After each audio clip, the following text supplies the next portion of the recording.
First, she would like to know your comments about the latest events which did take place during the pilgrimage in Saudi Arabia.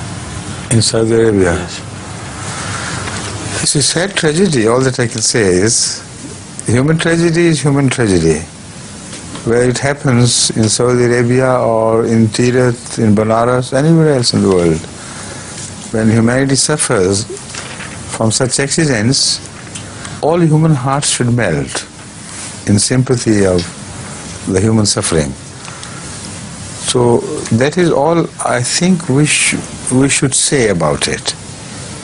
To call it a sign of wrath of God will be carrying it too far, will be extremely discourteous to the people who died and the people who suffered, and also will be very small-mindedness on our part to exult on this, because the moment you relate it to the wrath of God, that moment you cease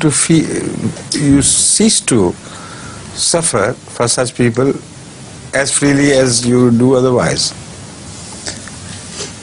Because the people who are targeted by the wrath of God, for them your heart does not melt as naturally as those who have suffered by natural accidents. So personally I think it is a subject which is a very sensitive and delicate subject. We do not know any godly design. He never told us of any special display of his which should be shown in this way. So all the natural accidents which take place must be left alone unless they are linked with some prophecies, in fulfillment of which they have taken place. So when we celebrate the killing of Ram, for instance, we just do not celebrate it for the murder of somebody at all. Hazrat Muslim was made unhappy with the murder part itself. Yet the fulfillment of a great prophecy in the manner in which it was fulfilled was something which was also so satisfying for the believers to note. So it is not altogether the sympathy which such incidents attract when they are a sign of God. Then a deep sense of gratitude to Allah also is generated in one's heart. So this is the principle which I follow, and this is the principle which I advise the Jamaat to always keep in view. That accident must not be called the signs of Allah's wrath unless we have a positive evidence to link them with some prophecies. Right? وتعلمنا إليه كثيرا. Now, you know, I give you this chocolate because when children meet me, I give them chocolates. Tell her this.